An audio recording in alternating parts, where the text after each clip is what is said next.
Bom dia, irmãos e irmãs, que a graça de Deus nos abençoe nessa manhã, nesse domingo abençoado, domingo em que nós nos reunimos aqui mais uma vez para buscar a presença de Deus, para adorá-lo, para aprender, como já fizemos nas classes e agora nesse culto de adoração. Capítulo 4 da carta de Paulo aos Efésios, versículos de número 11. Vamos ler a partir desse texto, Paulo aos Efésios, capítulo 4, versículo de número 11, que nos diz assim: E ele mesmo concedeu uns para apóstolos, outros para profetas, outros para evangelistas e outros para pastores e mestres, com vistas ao aperfeiçoamento dos santos, para o desempenho do seu serviço, para a edificação do corpo de Cristo, até que todos cheguemos à unidade da fé e do pleno conhecimento do Filho de Deus, a perfeita varonilidade, à medida da estatura da plenitude de Cristo, para que não mais sejamos como meninos agitados de um lado para outro e levados por todo vento de doutrina, pela artimanha dos homens, pela astúcia com que induzem ao erro, mas, seguindo a verdade em amor, cresçamos em tudo naquele que é o cabeça, Cristo, de quem todo o corpo bem ajustado e consolidado pelo auxílio de toda junta, segundo a justa cooperação de cada parte, efetua o seu próprio aumento para a edificação de si mesmo em amor. Efésios é uma belíssima carta, uma carta assim sobre a Igreja de Deus. Cada autor que escreveu seus textos, escreveu um evangelho, um livro, uma carta, escreveu com uma motivação. Havia um propósito. E o propósito da carta aos Efésios é o propósito de mostrar como é a Igreja de Deus, como que Deus vê a Igreja e como Ele quer, a vontade dEle, que essa Igreja primeiro conheça e depois trabalhe. Primeiro conheça o que? Os fundamentos da fé cristã. Precisamos estar alicerçados na verdade, alicerçados na palavra. E é por isso que Paulo vai enfatizar essa necessidade que nós temos de estar sobre um fundamento que é sólido.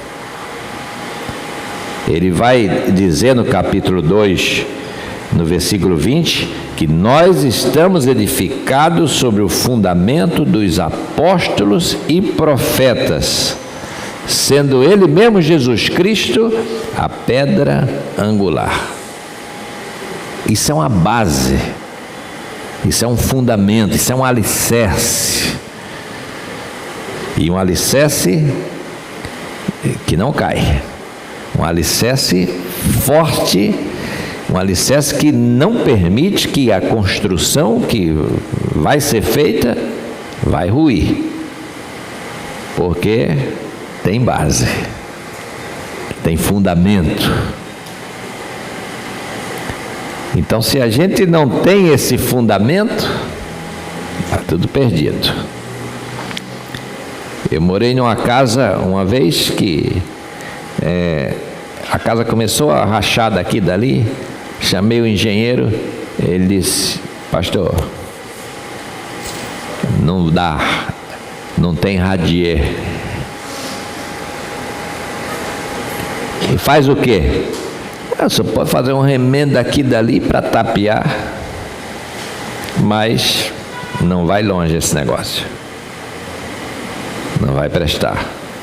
E realmente, a casa muito boa, muito bem dividida e tudo, mas eu saí de lá faz uns 20 anos e hoje às vezes tem que ir para aquela região, a gente vai lá, aí tira uma foto da casa, está lá em pé, mas cuidado, ela pode cair qualquer hora. Ninguém morou mais porque ela não pode, não é mais habitação. Podia até ter ele derrubado logo, mas está lá em pé, assim, né? Uma casa sem fundação, sem fundamento. Assim é a vida cristã e assim precisa ser a igreja de Deus. A igreja que é uma igreja de Deus, ela precisa estar alicerçada nesse fundamento sólido que é Jesus Cristo. E Paulo diz: o nosso fundamento tem que ser esse, não pode mudar. Estamos edificados assim, o nosso fundamento foi colocado pelos apóstolos e profetas apontando para Jesus Cristo. Então Paulo diz o que é a igreja e que base deve ter a igreja, a importância da gente conhecer esse fundamento que é Jesus Cristo, saber que ao mesmo tempo que ele é o fundamento, ele é o cabeça da igreja, e nós somos o corpo, nós temos uma base sólida e temos a cabeça, Cristo Jesus, ou seja, é Ele que sustenta e é Ele que guia, que orienta, que governa, tudo é dele. E nós estamos aqui para quê? Para servir. Então Paulo estabelece na carta aos Efésios a doutrina cristã. Capítulo 1, capítulo 2, capítulo 3. Como é que deve ser a igreja de Cristo? A igreja de Cristo deve ser assim. Saber que houve e há um chamado, que houve uma vocação, que Deus separou esse povo, essa igreja, antes da fundação do mundo. A ideia da igreja já estava na mente de Deus, antes mesmo que nós nascêssemos, antes de nós existirmos, Deus já tinha essa igreja na sua mente. Chamados antes da vocação do mundo, diz o capítulo 1, versículo 4, Ele nos escolheu lá antes. Na eternidade, Ele tinha escolhido essa igreja. Então a igreja, no sentido espiritual, a igreja não passou a existir historicamente, porque a gente vive num mundo de tempo, de história, e isso tem começo, tem início, certas coisas, mas num Deus eterno não é assim. E aí, colocada essa questão da doutrina, do fundamento,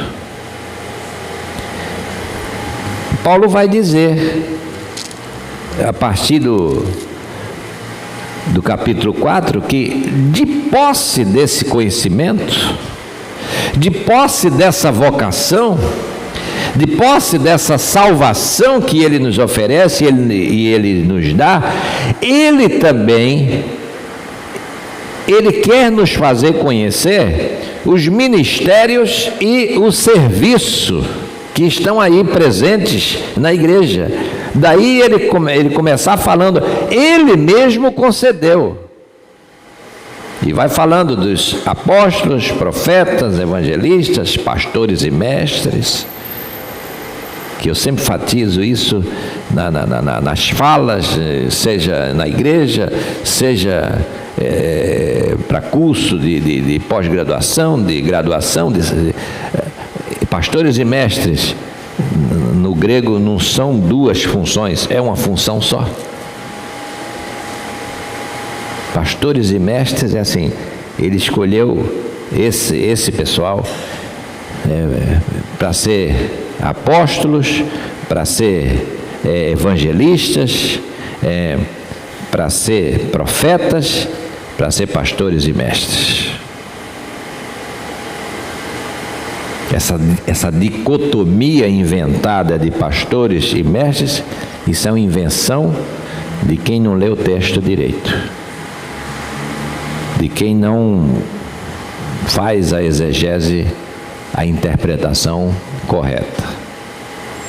O pastor precisa ser mestre. Por quê? Porque ele vai ensinar. E você não vai ensinar se você não sabe o que ensinar. Então veja que ele concedeu isso. Agora, Paulo vai dizer, para quê? Eles com vistas ao aperfeiçoamento, com vistas ao desempenho do serviço. Então, tem uma razão de ser essa escolha, essa distinção, essa separação, tem uma razão de ser. Você vê aqui que o serviço é do Senhor. O serviço não é dos santos, o serviço não é da igreja, o serviço é de Jesus Cristo. Por isso que é Ele que sabe das necessidades, Ele sabe o que a igreja precisa. Por isso que quando a gente diz assim, poxa, está faltando gente para isso, para aquilo, aí a gente lê lá em Mateus, rogai ao Senhor da seara que mande trabalhadores. O pessoal aplica isso, mande trabalhadores, como se fosse assim, missionário. Não é isso, gente, também. Está faltando trabalhadores, está faltando músico, está faltando instrumentista, está faltando porteiro, está faltando... Aí é a igreja de Deus, na sua funcionalidade. Está faltando gente de mídia, está faltando gente para comunicação, está faltando gente para o violão, a bateria, está faltando gente para o teclado. Rogai ao Senhor da seara que mande trabalhadores para a sua seara. Por quê? Temos que fazer isso. Não sou eu que escolho. É Ele que escolhe. Agora, mas quem falou comigo foi o pastor, foi o presidente do departamento. Meu irmão, não precisa Deus descer do céu. Vem cá, fulano, vem cá. Eu quero ouvir essa voz assim. Não precisa disso. Ele fala com alguém, se é que não toca a própria pessoa, pode também, mas ele, vem cá, fulano, vem cá. Eu estou achando que você podia nos ajudar nisso. Será que você podia pensar nisso? Orar por isso? Você acha que é o que isso? Deus está falando com alguém. Deus fala com pessoas. Deus fala diretamente comigo. Mas às vezes eu estou meio assim. Aí ele aproveita. Fulano, vai lá, fala com Ciclano. E aí vem aquela pessoa. Você podia nos ajudar nesse trabalho? Deus, em Jesus Cristo, providenciando pessoas para fazer coisas. Por quê? Porque há muitos campos de atividade. Há muitos ministérios, há muitos serviços. E na vida da igreja não pode haver desperdício. Eu posso ir à igreja e às vezes estar ali desperdiçando o meu tempo, porque às vezes também eu posso estar ali, mas não perceber a presença de Deus. Ser igual Jacó, e Deus está aqui nesse lugar. Eu nem tinha percebido, eu nem sabia que Ele estava aqui. Então, a Bíblia vai nos falando desses cuidados, né? E Paulo vai nos dizendo que nós precisamos cada dia nos aperfeiçoar nessas tarefas. O autor aos Hebreus, quando ele escreve lá por volta do capítulo 5, ele vai nos informar dizendo que tinha, naquele grupo que ele está falando, havia muitas pessoas que já tinham assim um longo tempo decorrido de experiência, de vida cristã, mas que não haviam crescido, não haviam se desenvolvido. Tiveram todas as oportunidades para crescer, foram confrontados com a palavra a cada dia, a cada semana, desafiados por ela. E aí Hebreus diz assim: quando deviam ser mestres pelo tempo decorrido, elas continuam a necessidade de alguém que comece com elas novamente uma classe de catecúmeno para dizer: vamos lá, vamos começar tudo de novo, vamos aprender os princípios elementares da fé cristã. Tiveram a oportunidade de crescer, mas não cresceram. Houve tempo para amadurecer, mas não amadureceram. Por isso o autor alerta os cristãos para buscar a perfeição. Então veja, Paulo está dizendo: olha, os dons são concedidos com um propósito específico. São talentos dados por Deus. O que é isso? Capacidade de fazer alguma coisa. Deus nos dá essa capacidade. E esse talento e essa capacidade, uma vez desenvolvida, ela é logo percebida e requisitada.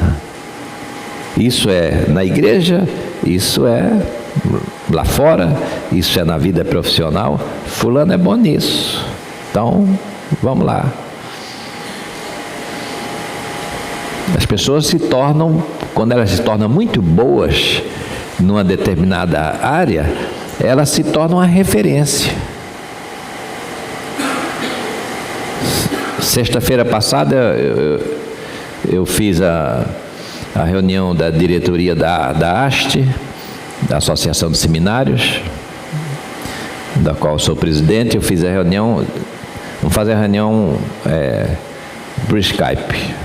Vamos economizar esse dinheiro da viagem, porque dois são do Rio Grande do Sul, outro da diretoria do Recife, eu sou aqui do Rio e tal, espalhada, é uma diretoria espalhada. É muito caro reunir essa diretoria. Então vamos fazer por Skype, a gente economiza esse dinheiro. E porque em dezembro nós temos um simpósio sobre linguagem, linguagem e comunicação, tal. A gente passa uns 3 dias discutindo uma determinada temática. Mas a gente fica assim: para esse tema aqui, quem é? Ah, tem fulano, lá de Minas Gerais, lá de Belo Horizonte, ele é especialista nisso. E essa comunicação virtual, ah, fulano e tal, assim, fez, especialista nisso. As pessoas ficam conhecidas, toda parte. Por quê? Se dedicou àquilo, desenvolveu um talento e focou naquilo, foca naquilo que vai. Então é assim, a gente tem que procurar. Deus nos dá um talento, Deus nos dá uma capacidade. Então é assim, lute para você ser bom naquilo que Deus te deu de capacidade para fazer. Seja lá o que for, mas queira ser bom naquilo. Se tiver que estudar muito, estude. Se tiver que fazer muito experiência, tentativa, tente. Se tiver que fazer muito treinamento, porque isso exige, a perfeição exige treinamento, e treinamento, e treinamento, treine. Dedique tempo a isso. E seja bom não por orgulho, dizer assim, eu sou bom, não é para isso. Mas seja bom para você, quando tiver que fazer aquilo para o qual você recebeu o talento, você fazer com tranquilidade, sim, mas com perfeição. Então veja que Paulo está dizendo assim, olha, Deus nos concede talento para que a gente se torne requisitada. E aí vai se dizer assim, a gente precisa investir em fulano. Pense num bom profissional, pense numa pessoa, né, que tem uma atividade aí qualquer, uma empresa, enfim, alguma coisa, ela se torna um especialista naquilo, é alguém requisitado. Pense num profissional liberal, uma pessoa que tem uma atividade própria, que sobrevive do seu talento. Você está falando de médico, de engenheiro? Não, de qualquer pessoa. Estou falando de uma doceira, faz doce. Ah, mas o doce daquela mulher, olha, é excelente, não tem igual. Ela faz um doce que... Aqui no Rio chegou por volta de 1924, chegou uma negra de Salvador, chamada Ciata, ficou conhecida como Tia Ciata. Era a melhor doceira do Rio de Janeiro no início do século XX, é Tia Ciata. Tem uma escola ali na Praça 11, Escola Tia Ciata, escola pública, municipal, acho. Quer dizer, uma negra escrava, né, que começou, quando nasceu era escrava, mas depois conseguiu sua alforria e tal, e veio para o Rio de Janeiro. E na casa dela, na Praça 11, era uma festa, fazendo os doces, fazendo as coisas, e evidentemente fazendo o samba também, porque ela é reconhecida como a iniciadora do samba no Rio de Janeiro, né? O samba começa na casa dela. Mas era uma doceira de primeira. Então, quando se fala de Ciata, o que? Era boa naquilo que fazia. Irmãos, o tempo vai embora rápido. Para que isso? Essa distribuição de talentos? Como eu disse, não é para a gente próprio. Primeiro, Paulo vai dizendo aqui, ó, versículo 12: com vistas ao aperfeiçoamento dos santos. Ou seja, é para você servir. Na igreja é assim, para você servir. Pode ser que a gente fale assim lá fora, para o camarada ganhar dinheiro, porque é requisitado, a agenda dele não tem espaço, ele é bom naquilo que faz. Fica um profissional de primeira.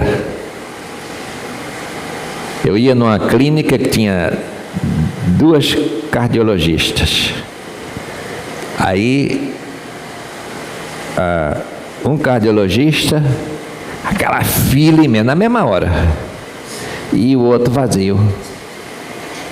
E o pessoal, não podia ir poupar, não, vou esperar 3 horas, mas vou esperar aquela. Vou esperar aqui. E o pessoal ficava esperando. E o outro lá. Se você quiser entrar logo para ele, ele te dá logo uma receita. Entende? Por que isso? Profissional e profissional. Entende? É a qualidade. Paulo diz: o Senhor concede os talentos para que a gente aperfeiçoe a igreja, sermos aperfeiçoados, porque tem trabalho para ser feito. Então a igreja primeiro precisou de apóstolos. Por quê? Foram eles que construíram o dogma cristão, foram eles que pregaram pela primeira vez quem é Jesus, e disseram, como Pedro disse: Jesus Cristo é o eterno Filho de Deus, Ele é o fundamento, Ele é a base. Então os apóstolos fizeram, e a igreja mais tarde, em cima disso, vai construir o dogma cristão, que vai passar século 1, 2, 3, 4, até o 5, construindo esse dogma. Mas sem fugir daquela base dada pelos apóstolos, que fundamentaram isso, que disseram junto com Pedro: Jesus Cristo é o Filho de Deus, que testemunharam: Jesus Cristo é o Verbo encarnado, que testemunharam da ressurreição de Cristo, os fundamentos da nossa fé, a base sólida da nossa fé. Nós não podemos arredar uma vírgula dessa verdade. Somos cristãos porque cremos nisso, cremos nessa verdade, isso é dogma para nós, não negocia isso, é princípio da fé cristã. Eu estou alicerçado nisso. Agora, vou ficar com isso para mim? Passe isso para outros. Precisamos desse aperfeiçoamento constante. Outras pessoas precisam ouvir isso, precisam serem aperfeiçoadas. E para isso é preciso o quê? Preparo constante. É preciso o quê? Vontade de aprender. Tem que ter vontade de aprender. Tem aqueles para ministrar e tem que ter gente para ter vontade de aprender. Eu quero aprender. Eu quero ser um eterno estudante. Imagina um professor numa sala de aula, cheio de alunos, cada um com o celular na mão e com fone de ouvido. Essa é a realidade ou não é? É a realidade. Tu vai ensinar o quê? Às vezes eu sou obrigado a dizer assim: sabe qual que vocês vão fazer depois? Não, professor, vão vender água no sinal. É o que vocês vão fazer, poxa. Não aprende nada. Entende? Vão vender água no sinal. Infelizmente.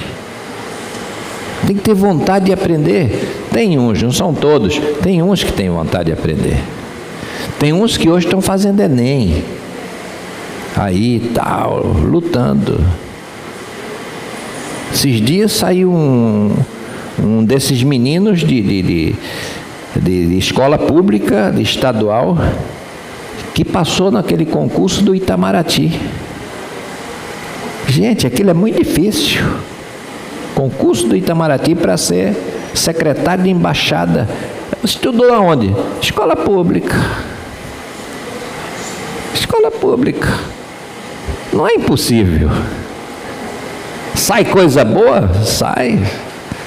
Esses dias eu estava ali na Caixa Econômica do Bicão ali, aí um policial, aquele menino ali, quer falar contigo. Aí eu olhei assim, estou conhecendo bem. Aí eu disse para o polícia: chama ele ali, porque eu estava do outro lado da porta, manda ele entrar na porta aí. Aí ele entrou, aí eu fui mais ou menos conhecendo, aí ele: ô professor, ô rapaz. Ele disse: agora estou trabalhando aqui, terminei o ensino médio, o senhor foi meu professor lá, o senhor me ajudou bastante lá na escola, hein?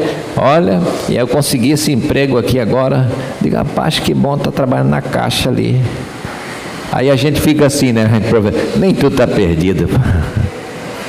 Tem umas coisas assim, entende? Mas você tem que ter vontade de aprender. A gente tem que ter vontade de aprender na igreja. E vontade de aprender para quê? Vontade de aprender para servir. Olha a segunda coisa que se coloca aqui: além de ser aperfeiçoado?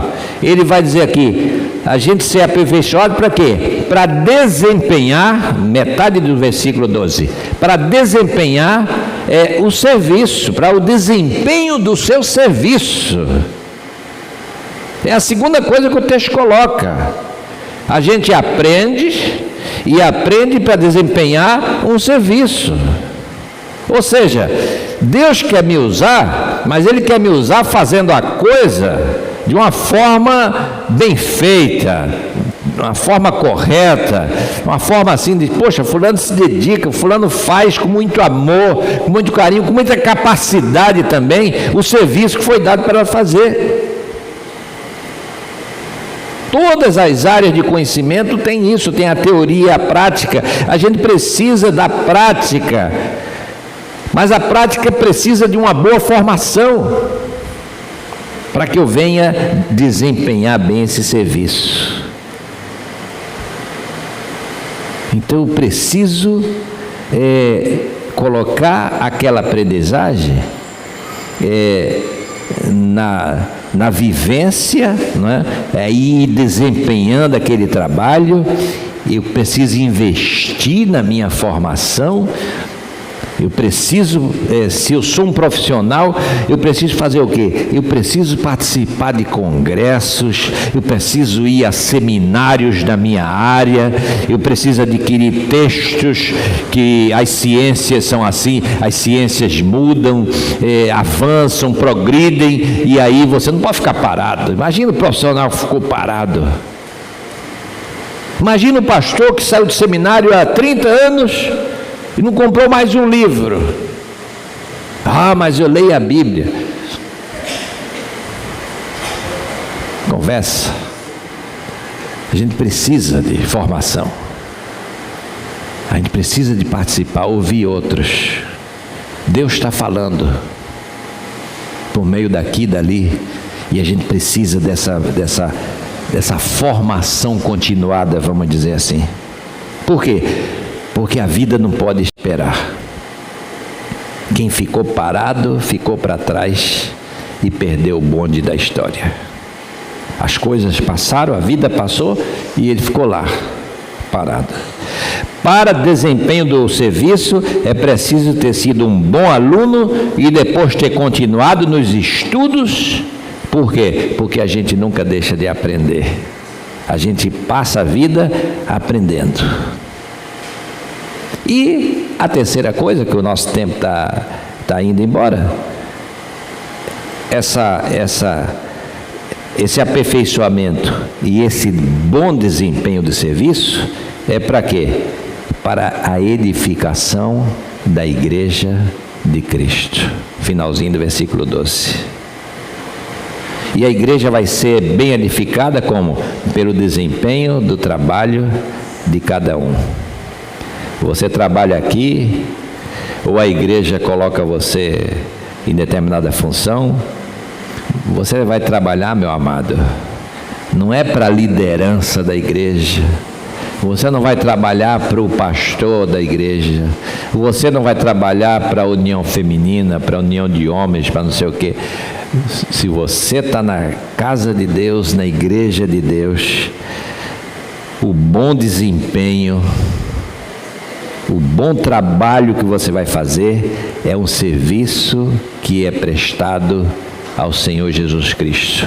Veja que Paulo diz assim: o serviço é dele, para o bom desempenho do serviço de Cristo. Ou seja, é dele o serviço. Isso quer dizer o seguinte: a obra é dele. Então por quê? Ele é que é o Senhor da igreja. Portanto, Ele é que sabe, Ele é que conhece as necessidades da igreja, Ele sabe das diversas funções, e Ele quer que o trabalho continue. Então, Ele vai levantar pessoas. A lista de dons aqui não está completa. Não é só evangelistas, apóstolos, profetas, pastores e mestres. Não, esses ensinam para preparar pessoas para exercer os dons da melhor forma possível, dando tudo de si, dando o máximo de si, fazendo com amor, com alegria, trabalhando junto com outras pessoas que servem ao mesmo Senhor, porém com tarefas distintas. Portanto, meus amados irmãos e irmãs, nós estamos aqui, tem ali uma mesinha lá atrás. Você pode votar, mas também ser votado para uma função de, eu gosto de missões, vai lá. Não, eu gosto de ação social. Tá, vai lá, vai ter muito serviço de ação social aí, se Deus quiser, em 2020 tem muito serviço de ação social. A gente precisa de gente para a música, a gente precisa de gente para o louvor. Então, vai lá, meu irmão. A gente quer colocar aqui tem falado com pessoas que eu quero colocar aqui uns professores aí para dar umas aulas de teclado e tal, assim, mas se não tiver aluno, não adianta ter professor aqui de teclado, de violão, sei lá de quê, de baixo, tem que ter alunos. Então que nessa manhã nós sejamos despertados, que Deus nos vocacionou para sermos igreja. Sim, essa é a primeira vocação. Você é a igreja de Deus, faz parte dessa igreja de Deus. Mas Deus me deu e deu a você um talento. Um talento para quê? Para fazer alguma coisa, para desempenhar bem esse talento e com isso edificar a igreja do Senhor Jesus. Que Ele nos abençoe. Amém.